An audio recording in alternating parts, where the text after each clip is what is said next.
你听说过四脚蛇吗？你知道与蛇最亲近的动物是谁吗？其实四脚蛇就是蜥蜴的俗称，它与蛇都属于冷血爬虫类动物。我们绝大多数人能够接触到最多的蜥蜴类动物，可能就是壁虎了。没错，壁虎也是蜥蜴的一种，同样它也是最接近我们人类的一种蜥蜴。其实除了壁虎，地球上还有高达6000多种不同种类的蜥蜴，它们生活在地球上各种极端的环境中，体型从几厘米到几米不等。今天黑土先找出了世界上体型最大的10种蜥蜴，带各位领导近距离认识一下这些长相恐怖的冷血动物。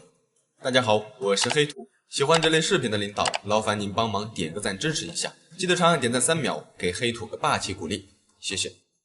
好，位列第10位的就是海鬣蜥，它可能是世界上唯一一种生活在海水中的蜥蜴。它们和鱼类一样，经常在海里活动，吃海藻，喝海水，以水生植物为主食。海鬣蜥的体长最大可达 1.2 米以上，体重在20斤以上。它们绝大多数都分布在科隆群岛。这种蜥蜴可以在陆地上活动，也可以在海洋里活动。相比之下，在陆地上活动较为笨拙，在水中却很灵活。在水中，它们主要以自己强壮的尾巴来游动。这个家伙长着一副又尖又长的爪子，看上去杀伤力非常的强。但其实它的这副爪子并不是作为攻击武器使用的，多数情况都是在海岸觅食的时候碰到海浪袭来，它们就会利用这副尖爪牢牢地攀附在岸边的岩石上，起到固定身体的作用，以免被大浪卷走。这种大蜥蜴虽然并不具备太大的攻击性，但它们面对一些强大的捕食者的时候，也有自己独特的逃生手段，那就是装死。这个家伙可谓是一个装死高手，他们有种特殊技能，就是可以自动调节自己的心率。每当海鬣蜥感知到危险来临的时候，他们能够立即停止自己的心脏跳动，以此来隐藏自己。在这个过程中，心脏停止时间可以长达45分钟，非常哇塞。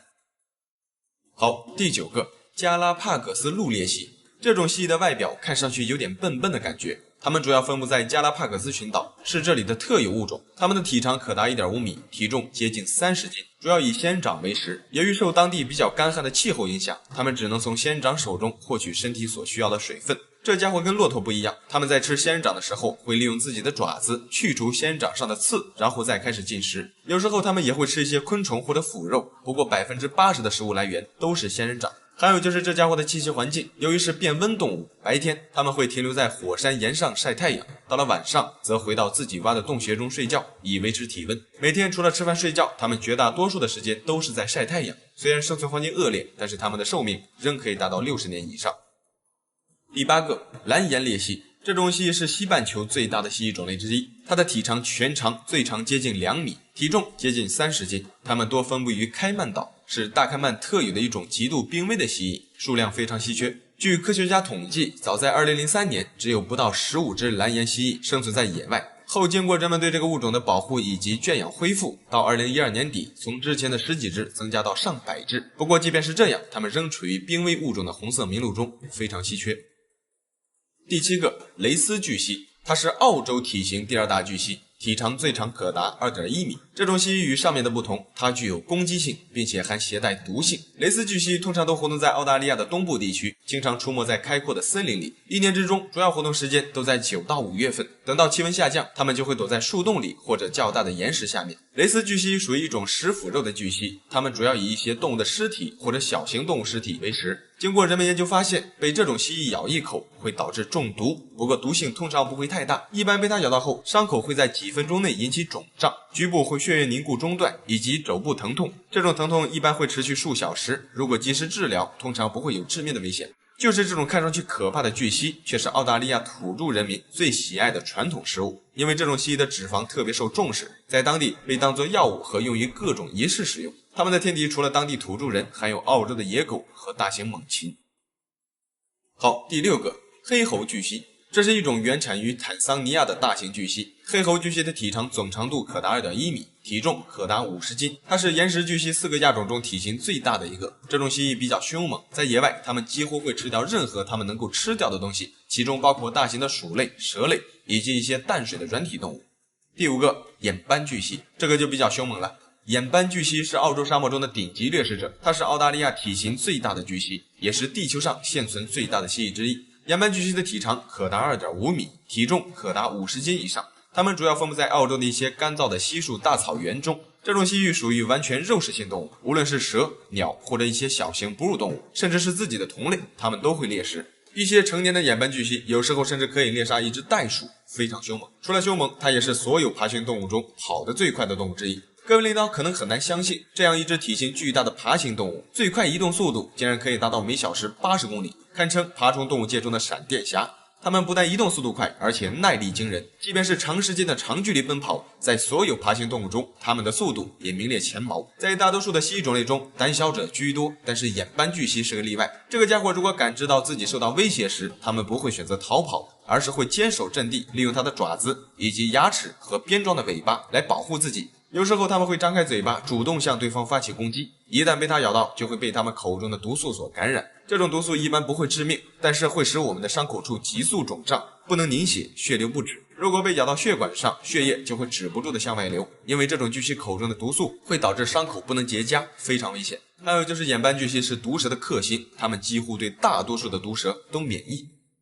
好，第三个，萨氏巨蜥。这种蜥蜴通常被认为是世界上体长最长的蜥蜴，这主要就归功于它的尾巴。成年萨氏巨蜥的体长可达 2.8 米，如果加上尾巴，可能会超过4米以上。因为这种巨蜥的尾巴一般都在一块卷曲着，伸展开的长度通常可以达到身体长度的2倍，甚至更高。虽然听上去体型很长，但是它的重量远远没有科莫多巨蜥的重量大，比较瘦长。这种巨蜥主要生活在巴布亚新几内亚的南方海岸，在那里有很多的沼泽地，是这种萨氏巨蜥的理想栖息地。它们大部分时间都待在树上，属于完全树栖的巨蜥。在野外主要也是一些鸟类、鸟蛋、小型哺乳动物和一些动物的腐肉为主要食物。还有就是这种蜥蜴虽然看上去体型不小，但却是一种胆子非常小的巨蜥。由于身体纤细，它的咬合力和力量在巨蜥里是最小的，战斗力不强，全身杀伤力最大的也就属它的尾巴了。当它们受到威胁时，就会挥动它的长尾巴对敌人进行反击。千万不能小看它这条尾巴，这家伙细长有力，就像是一条钢鞭一样，横扫过去会对其他较小的敌人造成恐吓甚至致命的威胁。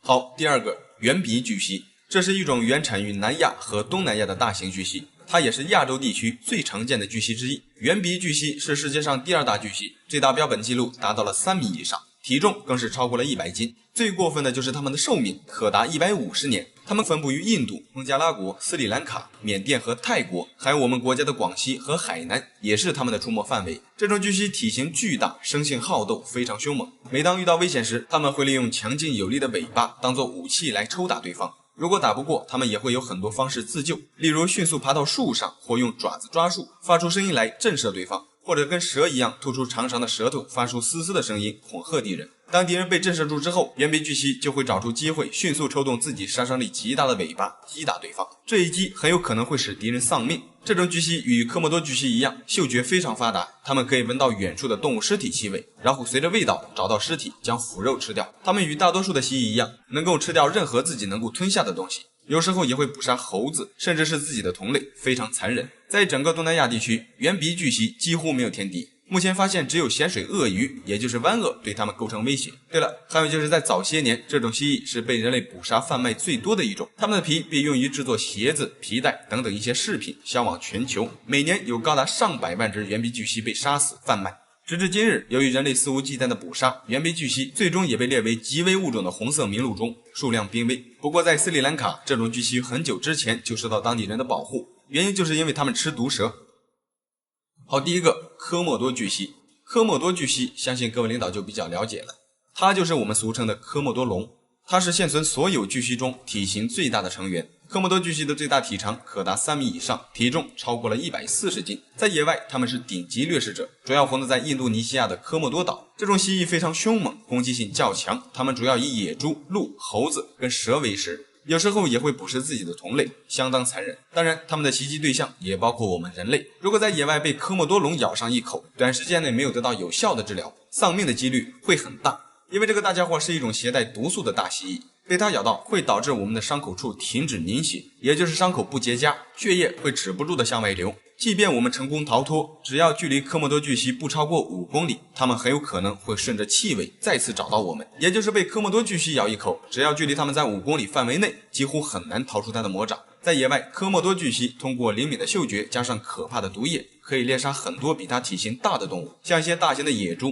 马，甚至水牛，它都可以成功猎杀。而它的猎杀方式也就仅仅是上前咬上一口，将嘴里的毒液跟细菌寄放在猎物的伤口处，等一段时间，可能是几小时，也可能是几天，等待被咬的猎物毒发身亡后，然后再顺着气味追踪到尸体并吃掉。有时候它们甚至能从猎物还未死亡就开始追踪，非常可怕。好了，这期视频就到这里了，觉得很不错的领导，记得帮黑兔点个赞，谢谢。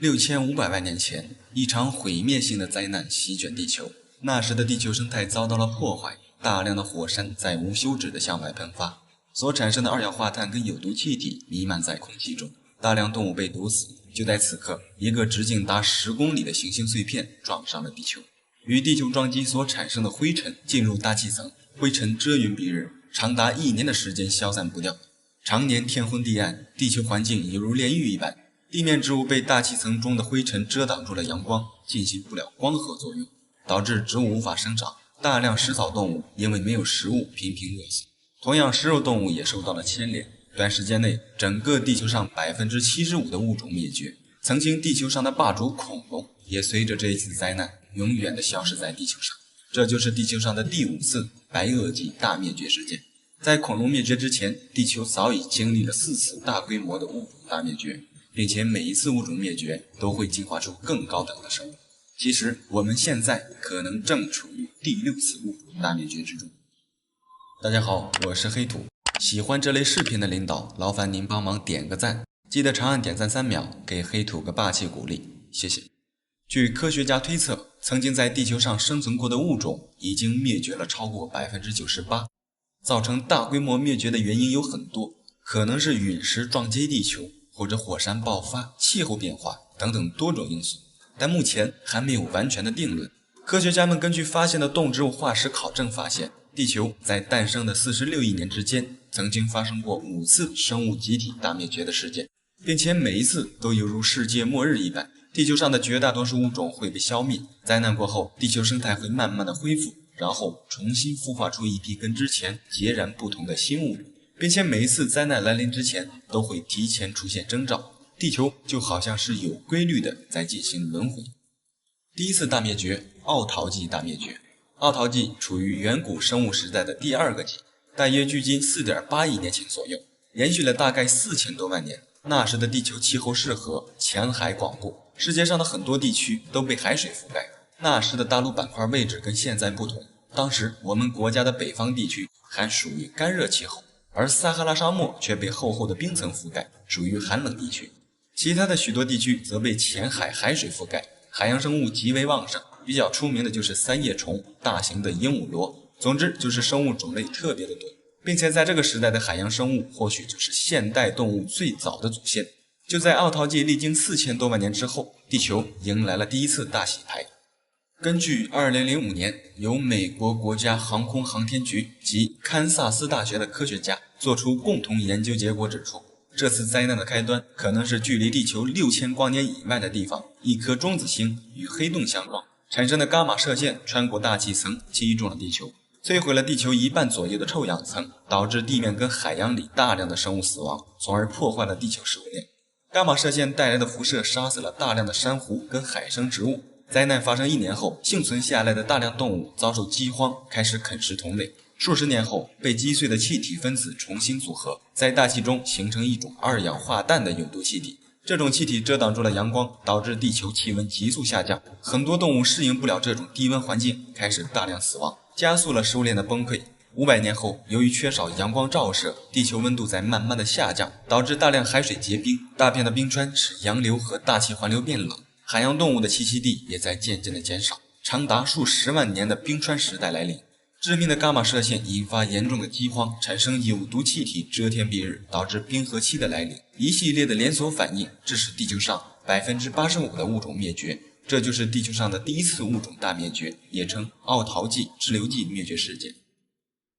第二次大灭绝，泥盆纪大灭绝，第二次发生在大约 3.77 亿年前。随着第一次奥陶纪大灭绝过后的几千万年里，地球经过漫长的洗礼，逐渐的恢复了生机，从而进入了远古生物时代的第4个纪，泥盆纪。在这个时代，动植物发生了巨大的改变，特别是鱼类。两栖动物开始出现，无脊椎动物也得到了飞速发展的时期。当时鱼类是地球上最高级的生物，并且相当繁盛。科学家根据化石发现，当时有一种鱼叫做邓氏鱼，身长11米，体重4吨，咬合力可达5吨，足以将钢筋咬得粉碎，是海洋中最大的掠食者。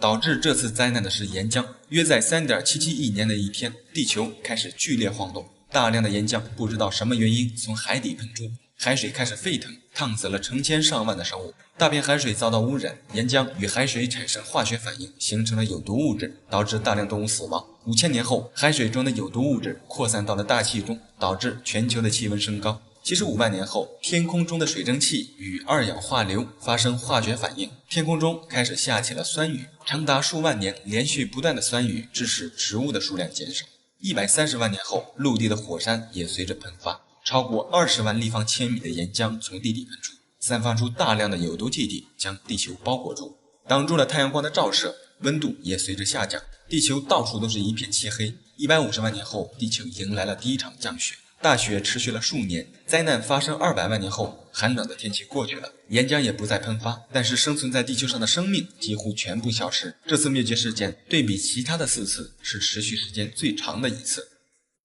第3次大灭绝，二叠纪大灭绝。这次是地球上已知最大规模的物种灭绝事件，超过96%的生物灭绝，发生在2.51亿年前。此时的陆地都连在一起，形成一块超级大陆，也就是盘古大陆。科学家从化石中发现，那时陆地上的顶级捕食者可能就是利齿兽。这种动物的身长约3.5米，行走在盘古大陆之上，地位应该不次于现在的狮子老虎。导致这次大灭绝的具体原因尚不明确。科学家们发起了多种猜测，有陨石撞击、火山爆发、海洋缺氧、海平面改变这样的说法，但是都不足以证明。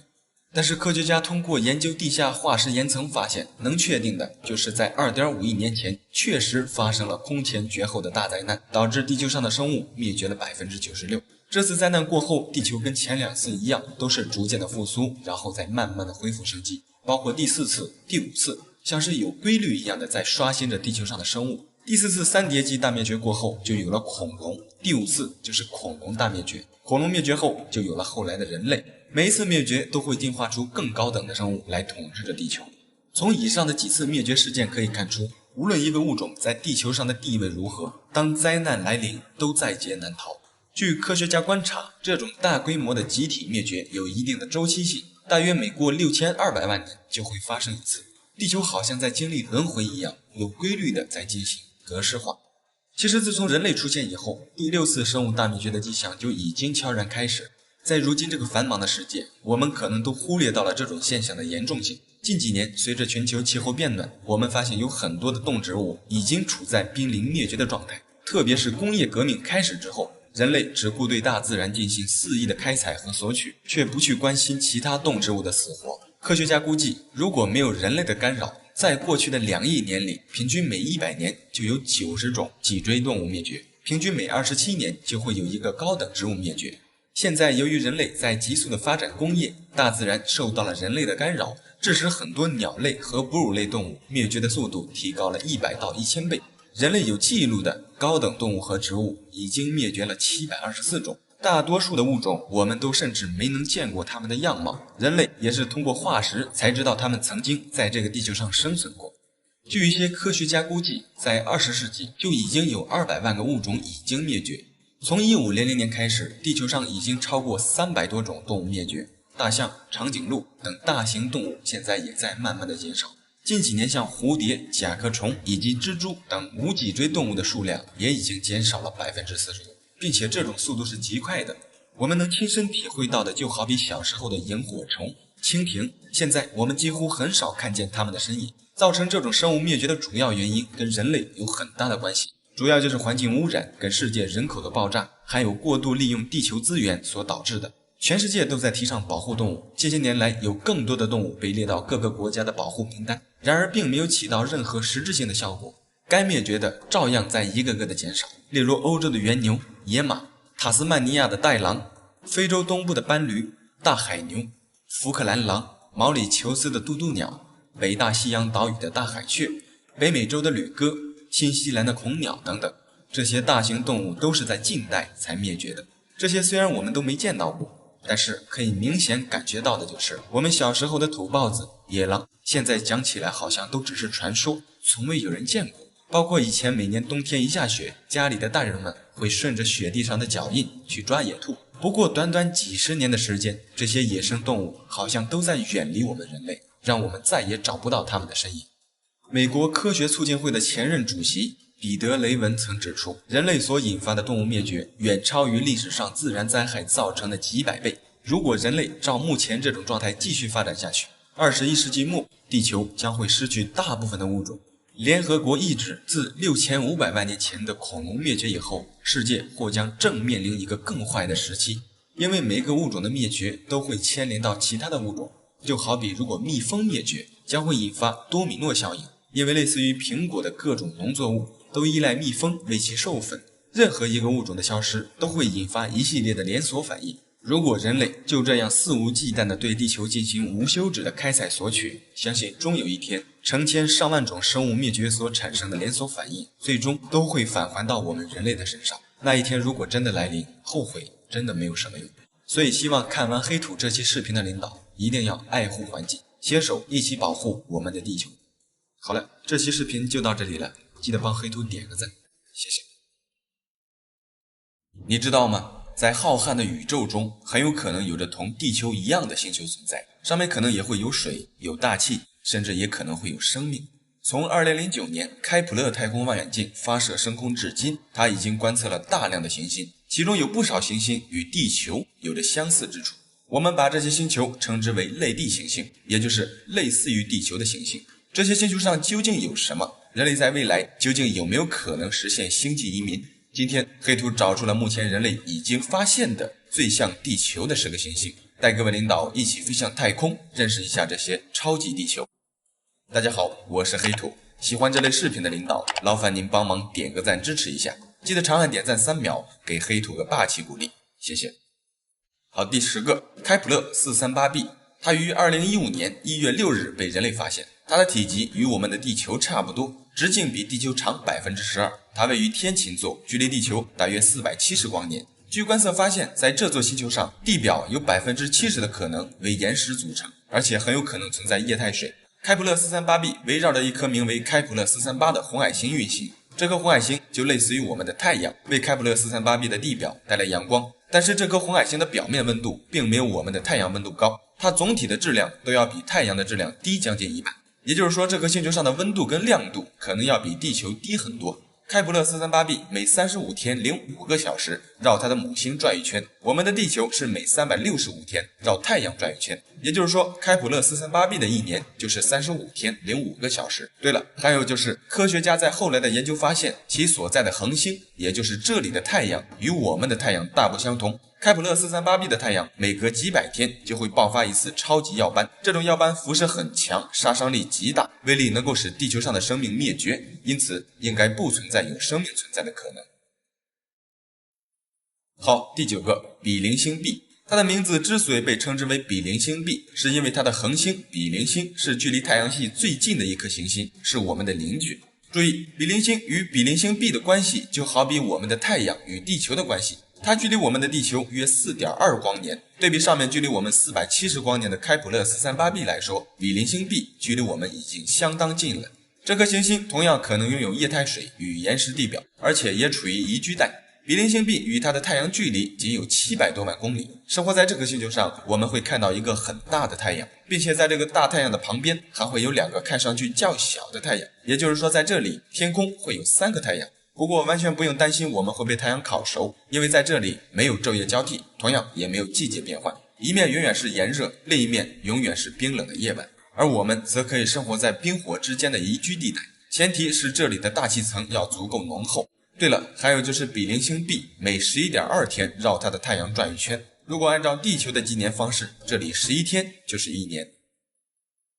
好，排名第8，开普勒 186f。 一听到又是开普勒，相信有些领导可能会有些混乱，怎么这么多开普勒？这些行星之所以有很多都以开普勒开头，是因为它们都是由一个名为开普勒的太空望远镜发现的，所以名字都是以开普勒开头，后面用代码区分。好，这个开普勒 186f 的大小与地球非常接近，整体只比地球大约 10%。它位于天鹅座，距离地球约500光年。它环绕其恒星的一圈是地球的130天。同样处于其恒星的宜居带，据观测，它可能也是由岩石组成，应该也会有液态水存在。整体来看，它与地球的相似度非常接近。可惜的是，它的母恒星，也就是它的太阳，并没有我们的太阳这么强壮。它的太阳要比我们的太阳更小，温度更低，亮度也很暗。因此，这颗整体非常接近地球的行星，地表温度应该会很低。在开普勒 186f 的表面，它的太阳在正午时的亮度仅仅与我们地球在日落前大约1个小时看到的太阳一样亮，因此这颗星球接受的辐射量要低于地球。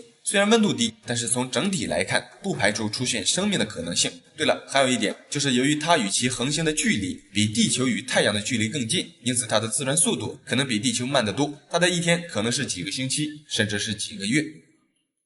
好，排名第7，开普勒 62f。它被科学家认为是适合生命生存的星球，被列为宜居带候选者。开普勒 62f 是一颗系外行星，据观测发现，它位于宜居带，它的表面由岩石组成，部分表面被海洋覆盖。但是由于它距离恒星最远，因此它很有可能是一颗完全被冰覆盖的行星。经过研究人员的模拟研究后，发现其大气厚度范围比地球厚12倍，足以阻挡其恒星对地表的有害辐射。大气范围也与地球相同，这里很有可能与地球有着相似的季节和气候。它绕其母星转一圈的时间是地球的267天，一年就是267天。有水，有陆地，有大气，还有季节变换，这无疑是为生命的诞生提供了一个很好的条件。遗憾的是，它距离地球约1200光年，对人类来说仍是遥不可及。遥远的距离也限制住了人类对它更深入的探索，以至于开普勒 62f 上究竟有没有可能会出现生命，至今我们仍不得而知。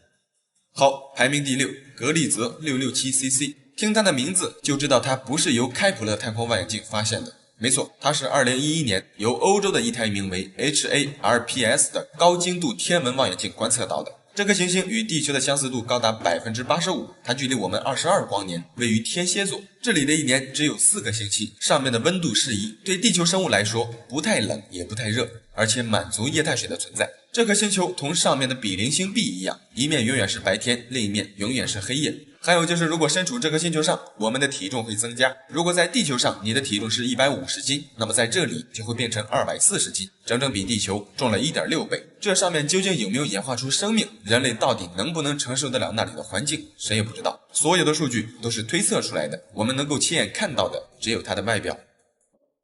好，排名第5，开普勒 62e。它距离我们大约1200光年，同样处于其恒星的宜居带。对于寻找类地行星的科学家们来说，开普勒 62e 的发现是令人兴奋的，因为它的大小与地球相近，空中有非常多的云层，这里的温度与环境都是温暖潮湿的。由于云层遮挡，科学家们还不敢确定云层的下面究竟是陆地还是水。后来通过分析得出的结论，开普勒 62e 可能大部分被水覆盖，很有可能是一个庞大的水世界。这意味着，如果云层的下面如果都是水，那就极有可能出现生物，而且在这里可能潜伏着相当先进的水生生物。当然，这些都是我们人类的一些猜想。开普勒 62e 能够吸引这么多人关注的主要原因，就是这颗星球上存在水的几率要比其他的一些类地行星要大得多。同样，它可能出现生命的几率也要比其他的类地行星大。至少在我们人类的认知中，水就是生命之源。好，排名第4，开普勒 442b。这颗行星于2015年被发现，它距离地球约1115光年，与地球的相似度高达 83%， 它的半径为地球的 1.34 倍，上面有液态水和大气，而且很有可能是一颗具有固体表面的岩石行星，平衡温度为0°C，没有四季变化。如果这颗星球上的岩石成分与地球相似，那么它的地表引力会比地球强 30%， 我们走在上面会感觉非常的吃力。还有就是它的自转速度比地球要慢得多，在这里一天的时间会很长，有可能长达几个星期甚至几个月。整体来看，开普勒 442b 同样拥有诞生生命的良好条件。难以想象，假如这些星球上真的有生命存在，它们究竟会长成什么样子？各位领导开放脑洞想象一下。我记得之前看过一句话是这么说的，就是人类脑海中能想象到的各种大型生物甚至恐怖的东西可能都是存在的，即便不存在，那一定也会有类似的东西引导我们的大脑，因为人类的潜意识里根本不会出现世界上从未存在过的东西。好，排名第3，格利泽 518G。它被一个名为史蒂芬沃特的天文学家认为是100%存在生命的星球。他坚信，在这个距离我们约20光年的星球上存在生命。格里泽 518G 于2010年9月被人类发现，它位于距地球20光年的天秤座，它的质量是地球的3到4倍。科学家们从它的质量分析可以确定它是一颗岩石行星，也就是说是有陆地的。它围绕着红矮星格里泽518运行，运行周期是37天，表面的平均温度可能在-12到-31度之间，地心引力接近地球或稍高于地球，极有可能存在液态水和大气。这里不会有日落和日出，一面长期受日照，非常炎热，另一面则永远处在黑暗之中，极为严寒。在两者之间的中心地带，或许可以找到适宜生命生存的宜居地带。这颗星球可以说满足了生命诞生的大部分条件，然而唯一不能确定的就是格里泽 518G 上是否有大气的存在，因此人们也无从得知其大气的结构。如果这里的大气符合标准，那么在这颗星球上是极有可能同地球一样有生命存在的。好，第二个，开普勒 452b， 它被科学家们称为地球的表亲。开普勒 452b 的直径比地球大 60%， 其表面的重力几乎是地球的2倍。它围绕着天鹅座的一颗类似于我们的太阳的系外行星运转，它的公转周期为每年385天，我们地球是365天，它与地球的公转周期非常接近。据科学家进一步的研究发现，这颗超级地球很有可能有着陆地跟海洋，它的表面与我们地球一样被很多云层覆盖，按理说应该是有大气层的。最重要的是开普勒 452b 的位置，它的位置在其母恒星的宜居带，就等同于我们的地球处于太阳系的宜居带一样。总的来看，它与地球的相似度很高，而且确实拥有生命诞生的必要条件。由于它距离我们太远，科学家们还不能对它进行更深的研究，以至于这颗星球上究竟有没有生命存在还不得而知。对了，还有就是它的距离，它距离我们的地球大约1400光年。如果用当前人类最快的航天器新视野号探测器以每小时55000多公里的速度飞往开普勒 452b， 大约需要2500多年的时间才能抵达。如果未来人类冷冻技术可以实现，想要去往这个超级地球也不是没有可能。好，排名第一，火星。黑土之所以把火星列到第一位，是因为以目前人类的技术来看，火星是人类最有可能实现星际移民的地方了。虽然它的条件并没有以上的那些好，但是它是人类绝对可以抵达的星球。不但如此，火星的一天与地球的一天非常接近，而且四季分明，只是季节长度约为地球的2倍。火星的运行轨道和地球的一样，而且它还拥有2颗天然的卫星。从目前人类对火星的探测，已经观测到火星上有类似地下水涌出的现象，而且两极存在大量的水冰，大气层也以二氧化碳为主，既稀薄又寒冷。如果人类可以把地球植物的种子放在火星上，并且可以使其成功的生长，在一定意义上，或许我们就真的拥有了属于人类的第二个家园。更何况，火星距离地球的最近距离仅仅为5500万公里。对比以上那些动不动就距离我们多少光年的行星来说，火星无疑是人类实现星际移民的最佳选择。如果在未来的某一天，我们真的实现了火星移民，各位领导打算去那里做点什么营生？好了，这期视频就到这里了，觉得还不错的领导，记得帮黑兔点个赞，谢谢。